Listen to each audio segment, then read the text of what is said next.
Muy buenas noches, amada iglesia. Pueden tomar asiento.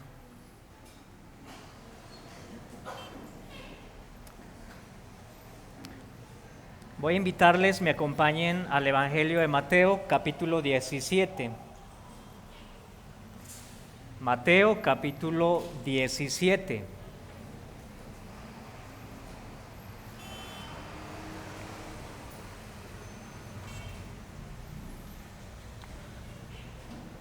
Voy a leer para ustedes desde el verso 1 al 13, pero nos vamos a enfocar en el sermón en los versos 9 al 13. Mateo capítulo 17, leo para ustedes verso 1 al 13. Dice así la palabra del Señor. 6 días después, Jesús tomó a Pedro, a Jacobo y a Juan su hermano y los llevó aparte a un monte alto y se transfiguró delante de ellos, y resplandeció su rostro como el sol, y sus vestidos se hicieron blancos como la luz. Y he aquí les aparecieron Moisés y Elías hablando con él. Entonces Pedro dijo a Jesús: Señor, bueno es para nosotros que estemos aquí. Si quieres, hagamos aquí 3 enramadas, una para ti, otra para Moisés y otra para Elías. Mientras él aún hablaba, una nube de luz los cubrió, y he aquí una voz desde la nube que decía: Este es mi Hijo amado, en quien tengo complacencia, a él oíd. Al oír esto, los discípulos se postraron sobre sus rostros y tuvieron gran temor. Entonces Jesús se acercó y los tocó y dijo: Levantaos y no temáis. Y alzando ellos los ojos, a nadie vieron sino a Jesús solo. Cuando descendieron del monte, Jesús les mandó diciendo: No digáis a nadie la visión hasta que el Hijo del Hombre resucite de los muertos. Entonces sus discípulos le preguntaron diciendo: ¿Por qué pues dicen los escribas que es necesario que Elías venga primero? Respondiendo Jesús les dijo: A la verdad, Elías viene primero y restaurará todas las cosas. Mas os digo que Elías ya vino y no le conocieron, sino que hicieron con él todo lo que quisieron. Así también el Hijo del Hombre padecerá de ellos. Entonces los discípulos comprendieron que les había hablado de Juan el Bautista. Palabra del Señor. El miércoles pasado nosotros meditamos en los versos 1 al 8. Allí vimos la transfiguración de Cristo, de Jesús, uno de los momentos más impactantes en su ministerio. Jesús hizo muchos milagros, ¿verdad? Enseñó muchas veces, pero su transfiguración fue única. Reveló su gloria resplandeciente de una manera majestuosa. Además, Moisés y Elías también se presentaron aquella noche con Jesús, hablando acerca de sus padecimientos para cumplir a todas las profecías. Y además, la voz del Padre que decía: Este es mi Hijo amado, en quien tengo complacencia, a él oíd. Y sin duda dijimos el miércoles pasado que este evento marcó la vida de los apóstoles. Ellos vieron un anticipo de lo que sería Jesús en el reino venidero. Ahora, en los versos 9 al 13, mis hermanos, es una continuación. Es una continuación de la transfiguración gloriosa de Cristo. En el encontramos una conversación. Jesús y los discípulos conversando, instruyéndoles Jesús a no contar este evento, ese momento glorioso de la transfiguración hasta que Él resucite de entre los muertos. Y además, en este diálogo, Jesús les revela el cumplimiento de la profecía con relación a Elías. Los discípulos estaban algo confundidos, ¿verdad? Y preguntan acerca de la venida de Elías, y la respuesta de Jesús afirma que Elías ya había venido en la persona de Juan el Bautista. Y de esta manera se resalta esta continuidad que hay en el Antiguo Testamento y el Nuevo Testamento. También se confirma los padecimientos de Cristo.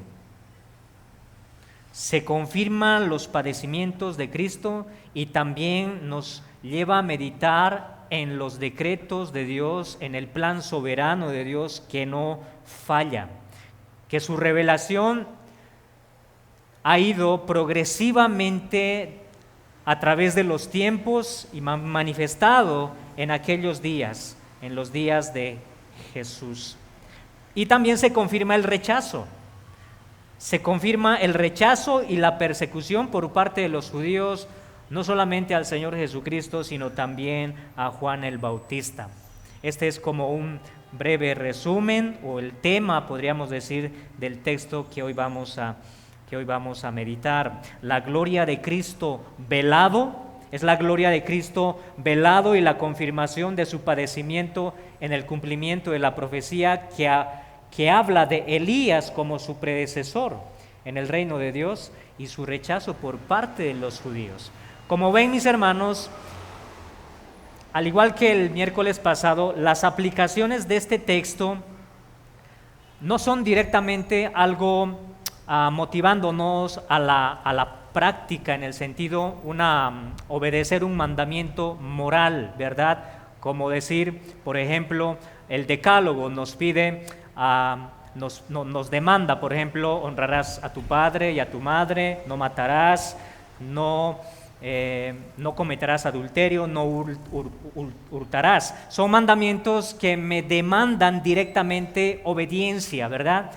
Pero en el caso de nuestro texto, más bien las aplicaciones son pastorales, son mover nuestro corazón, nuestra mente a contemplar el plan de Dios, sus decretos, sus propósitos. Nos lleva a contemplar y admirarnos, asombrarnos más de nuestro glorioso Señor y de esta manera fortalecer nuestra fe en tiempos de prueba o en tiempos de necesidad. Sus aplicaciones son acercarnos más a Dios, depender más de Él, rendirnos más a Él.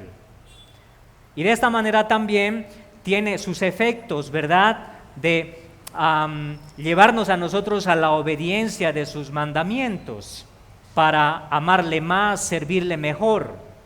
Y esto es lo que queremos buscar en esta noche con lo que vamos a estudiar. Asombrarnos más de sus propósitos, contemplar los planes de Dios, contemplar a Cristo, el cumplimiento de sus profecías, de las profecías.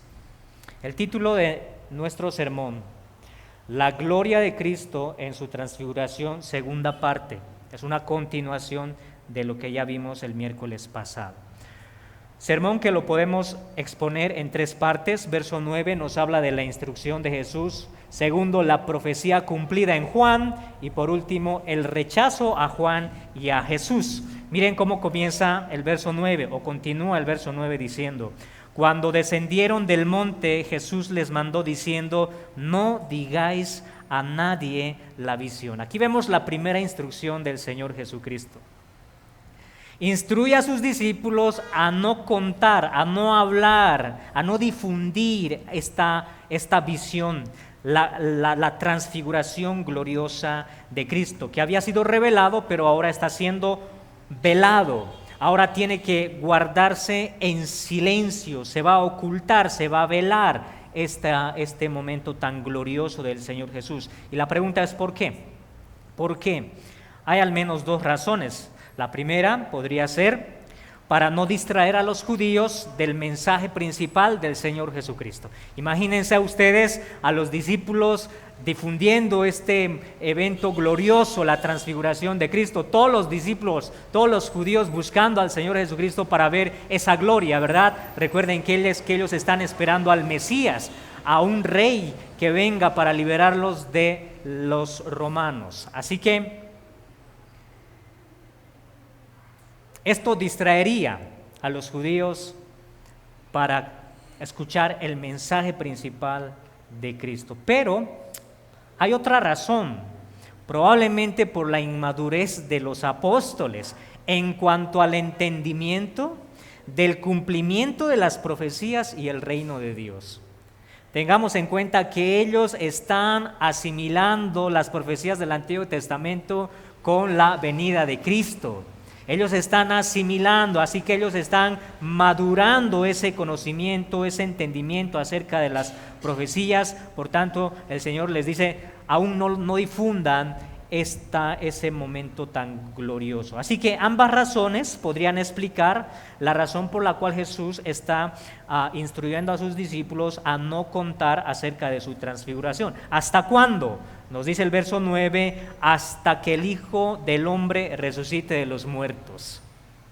De hecho, los discípulos tenían dudas acerca de eso. Marcos, el paralelo a nuestro pasaje, en el Evangelio de Marcos nos dice que ellos guardaban la palabra entre sí, discutiendo qué sería aquello de resucitar de los muertos. Aún no entendían incluso de que el Hijo del Hombre debía resucitar de entre los muertos. Así que debía guardarse silencio hasta la resurrección gloriosa de Cristo. Hermanos, la comprensión de la transfiguración gloriosa de Cristo solo sería posible a la luz de la muerte y su resurrección. Una resurrección gloriosa, con poder, con victoria del gran Rey que traería verdadera libertad al pueblo. No una libertad nacional ni política, lo que estaban esperando los judíos. No, una verdadera libertad, un reino espiritual. Y esto es lo que ellos debían comprender. Pero su mente sería aún más iluminado, su corazón y su mente más iluminado cuando vean al Hijo del Hombre resucitar de entre los muertos, ascender a los cielos. No solamente ellos, sino también toda la iglesia. Miren que la revelación de Dios es progresiva, se va revelando progresivamente conforme a la providencia de Dios y su soberanía. Ahora, después de esta instrucción, Jesús les revela un cumplimiento de una profecía. Miren el verso 10.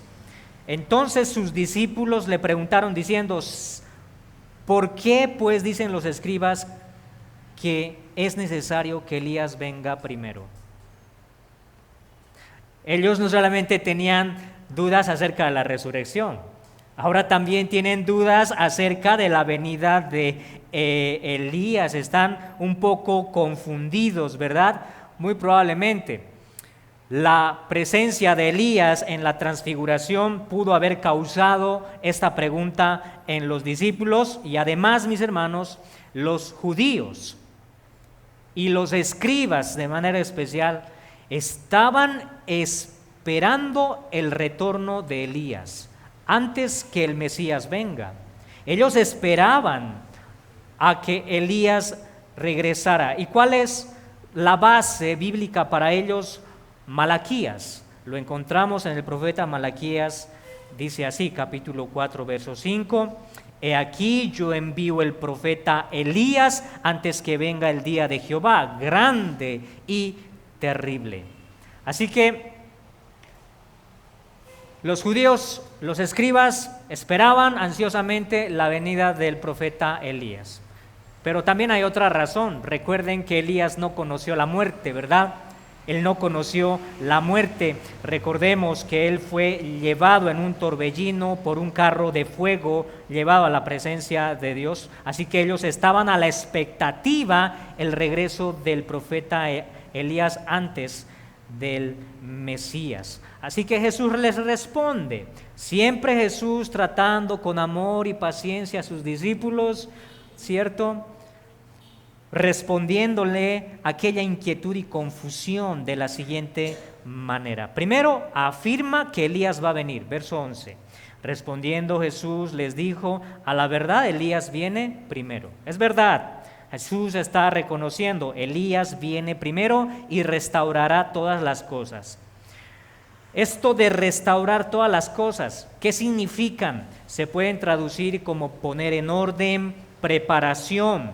Elías, como precursor debía preparar el camino para la venida del Mesías. ¿Sí?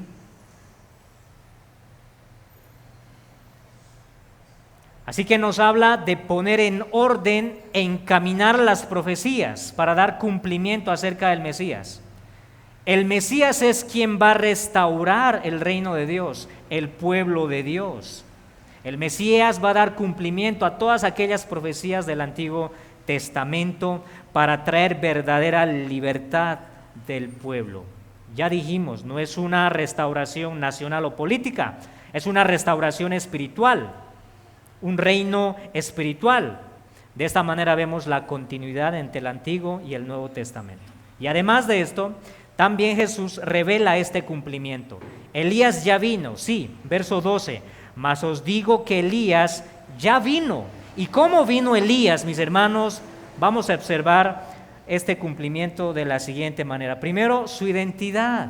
¿Quién es Elías realmente? Mateo capítulo 11, verso 14, hablando de Juan el Bautista, dijo: y si queréis recibirlo, él es aquel Elías, el que había de venir. Él es aquel Elías, el que había de venir. Juan el Bautista es Elías. Pero sabemos también, mis hermanos, que Juan el Bautista no es el Elías en carne y hueso, ¿verdad? De hecho, Juan el Bautista él mismo niega en Lucas capítulo 1, verso 17. Dice: e irá delante de él, es decir, delante de Jesús, con el espíritu y el poder de Elías, para hacer volver los corazones de los padres a los hijos y de los rebeldes. Así que ese Juan el Bautista es Elías. Luego dice en el capítulo 1, verso 21, cuando interrogan a Juan el Bautista, los fariseos van a interrogar a Juan el Bautista acerca de su identidad. Le preguntaron diciendo: ¿qué pues? ¿Eres tú Elías? Juan el Bautista dijo: no soy Elías. ¿Eres tú el profeta? Y respondió: no. Así que vamos a descartar, mis hermanos, que Juan el Bautista no es el Elías en carne y hueso, sino que Juan el Bautista vino con el espíritu y el poder del profeta Elías. Y esto lo sabemos también por su misión, la misión de Juan el Bautista. ¿Para qué vino Juan el Bautista con el espíritu y poder del profeta Elías? Lucas capítulo 1, verso 17 nos responde: para hacer volver los corazones de los padres a los hijos y de los rebeldes a la prudencia de los justos, para preparar al Señor un pueblo bien dispuesto. Y es lo mismo que Elías. Nos dice Malaquías 4:6, se usan las mismas palabras. De hecho, es el último versículo del Antiguo Testamento. Y termina así: y este cumplimiento está en Juan el Bautista. ¿Cómo preparó Juan el Bautista los corazones del pueblo? Su mensaje. Juan el Bautista es el heraldo, el mensajero, el heraldo del gran rey. ¿Qué es lo que predicaba? ¿Cuál era su mensaje? Mateo 3, 1 al 2 dice: en aquellos días vino Juan el Bautista predicando en el desierto de Judea y diciendo: arrepentíos, porque el reino de los cielos se ha acercado. Miren cómo Juan el Bautista va preparando la venida del Mesías con su mensaje del arrepentimiento. El reino de los cielos se ha acercado, pueblo, arrepiéntanse y vuélvanse a él. De esta manera prepara el camino, su enseñanza. Lo mismo nos dice Mateo 3:3, Isaías 43.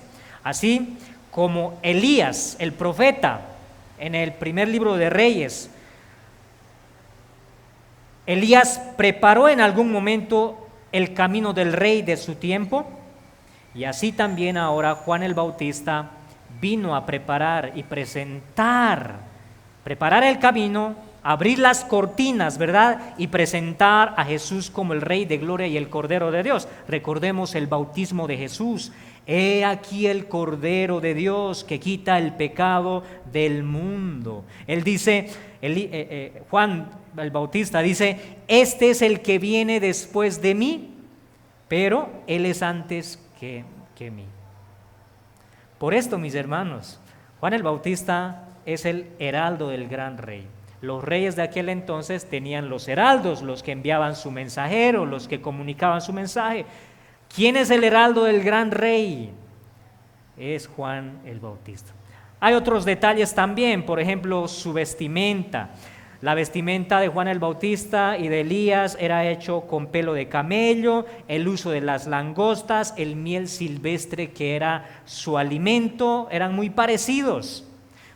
El espíritu de Elías también estaba en Juan el Bautista. Elías confrontó a los profetas de Baal, así también Juan confrontó a los fariseos de su tiempo. Así que Juan el Bautista tenía el poder y el espíritu de Elías. Se parecía mucho a él, pero no era él en carne y hueso, ¿verdad? Ahora, se espera que los escribas y los fariseos, que son los más estudiados, puedan ¿qué? Reconocerlo, ¿verdad? Se espera que los fariseos y los judíos vean en Juan el Bautista el cumplimiento de la profecía. Pero ¿cuál fue su respuesta? En el verso 12 nos dice, y no le conocieron. No le conocieron. No lo reconocieron, mis hermanos. Estuvo entre ellos y no lo reconocieron porque era Juan el Bautista confrontándoles todo el tiempo. Pero ¿quiénes le conocieron? ¿Quiénes reconocieron a Juan el Bautista que venía con el poder y el espíritu de Elías? Los apóstoles. En el verso 13 es lo que nos dice. Entonces los discípulos comprendieron que les había hablado de Juan el Bautista. Una luz, ¿verdad? La iluminación del espíritu. Es Juan el Bautista. Ya vino. Pero ¿qué pasó con él? ¿Cómo terminó? Entonces hasta aquí vemos la instrucción de Jesús, les instruye a guardar silencio, les revela un cumplimiento de la profecía, pero esta profecía y su cumplimiento es rechazado. Es rechazado por los fariseos, los judíos. En el verso 12 dice, sino que hicieron con él todo lo que quisieron. Hicieron con Juan el Bautista todo lo que ellos quisieron. Y ustedes recuerdan cómo terminó Juan el Bautista, ¿verdad? ¿Cómo terminó? Fue rechazado y perseguido por los líderes judíos y finalmente muerto por Herodes. Y miren, algunos hablan de un tipo entre de la muerte de Juan el Bautista. Sabemos que Elías no conoció la muerte. Sabemos que Elías no conoció la muerte, pero hubo alguien que anhelaba profundamente la muerte de Elías, Jezabel. Jezabel anhelaba profundamente la muerte de Elías cuando se enteró cómo Dios consumió a los profetas de Baal con fuego. Se espantó Jezabel en gran manera y hubo en su corazón un deseo profundo de matar al profeta Elías. Elías confrontó a Acab, al rey Acab, por su idolatría y a Jezabel. Elías no murió, pero Juan sí. Juan el Bautista murió.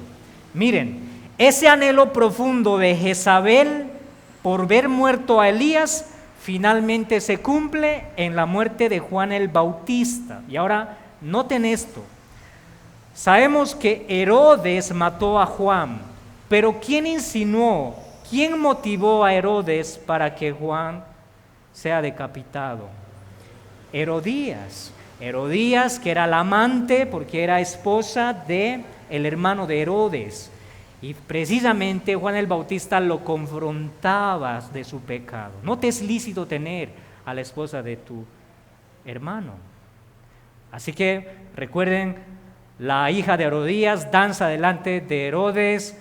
Herodes le hace una promesa, la hija va a Herodías y Herodías le pide la cabeza de Juan el Bautista. Entonces mire, Jezabel y Herodías se parecen, ambas son enemigas del reino de Dios, Ambas son enemigas del reino de Dios, ambas son enemigas de la promesa y son de la simiente de Satanás. Juan fue rechazado y asimismo sería rechazado el gran Rey de Gloria, porque eso es lo que dice el texto. Así también el Hijo del Hombre padecerá de ellos. Hay entre 6 días a 8 días desde la transfiguración hasta la crucifixión. Jesucristo iba a ser perseguido hasta la muerte y muerte de cruz. Y una vez más, es necesario que el Mesías, el gran Rey, debía padecer primero en la cruz, y asimismo sería el destino de los apóstoles, de sus discípulos, de la iglesia del primer siglo, mis hermanos. Entonces hasta aquí estamos viendo lo que nos habla el pasaje. Y esto se aplica a nuestras vidas para asombrarnos del cumplimiento de esta profecía en Juan el Bautista, pero además abriendo las cortinas para presentar al que cumple verdaderamente todas las profecías, al Mesías, al gran Rey de Reyes. Nos exhorta a vivir y comprender la restauración del reino de Dios, mis hermanos. El reino de Dios, mis hermanos, se revela de una manera progresiva y significa para nosotros que debemos retener esta verdad del reino de Dios en nuestro corazón, contemplar a Cristo, al gran Rey, contemplar su obra en todas sus etapas, desde su nacimiento, sus obras, su testimonio, su sacrificio en la cruz, su resurrección, para inaugurar su reino en la cruz, en su resurrección. Esta es una gran verdad para tener una conciencia de reino, ¿verdad? Tener una conciencia de reino nos exhorta a obedecer los mandamientos de nuestro gran Rey. Hay una continuidad del reino de Dios para nosotros, su iglesia. Jesús en la cruz inauguró su reino. Era necesario que Él padezca en la cruz para inaugurar este reino glorioso. Y nosotros estamos dando continuidad.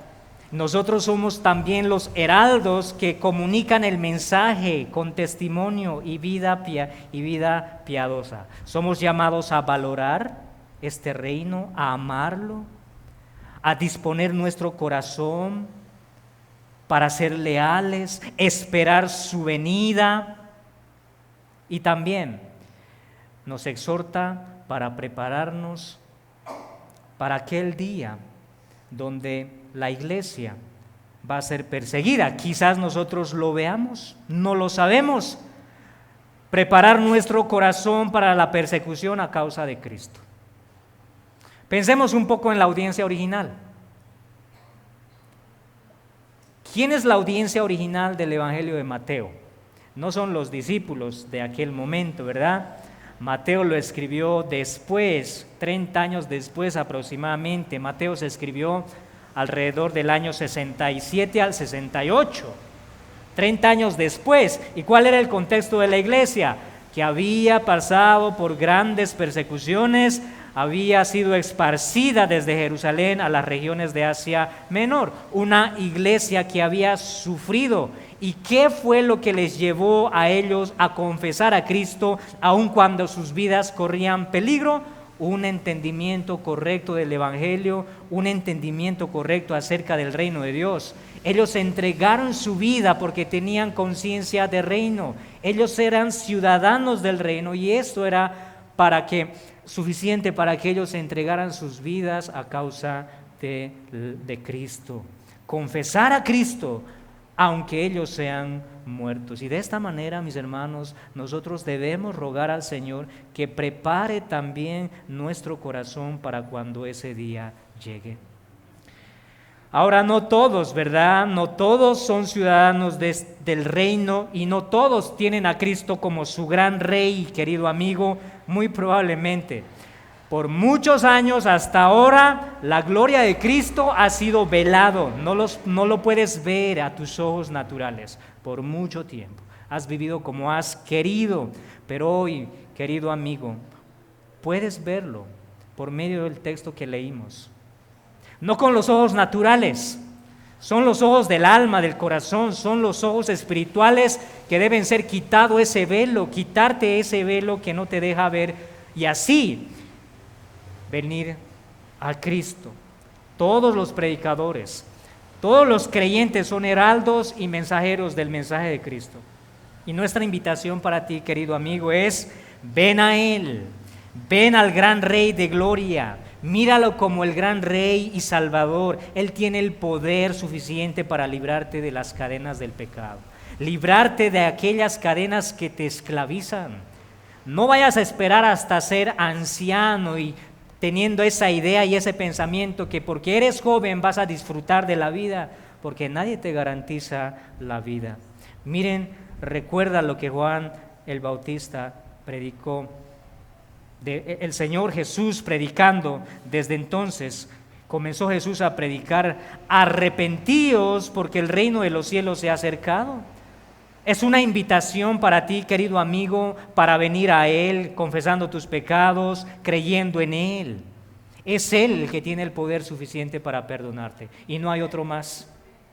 No hay alguien que sea y tenga el poder suficiente para perdonar tus pecados. Es el único. El gran Rey se humilló.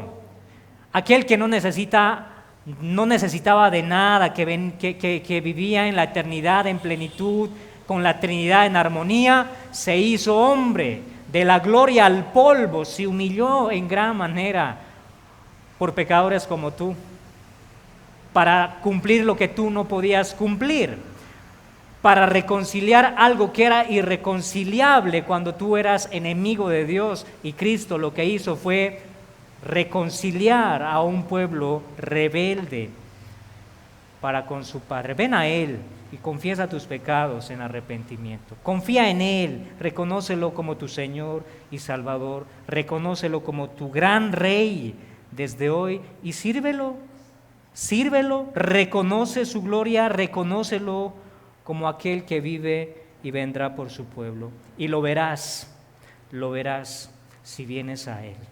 Vamos a orar. Padre Santo, te damos gracias una vez más por tu palabra leída. Gracias, Señor, porque eres soberano, porque tus planes no fallan, tus propósitos nunca fallan. Y así como en tu palabra vimos el cumplimiento de esta profecía, Señor, así también estamos seguros de que tú vendrás por tu pueblo a reinar. Estaremos contigo allá en la gloria, Señor. Veremos tu luz resplandeciente, veremos lo que los apóstoles vieron y aún más, será aún más glorioso aquel día, Señor. Bendice tu palabra y bendice a tu iglesia. En Cristo Jesús oramos. Amén.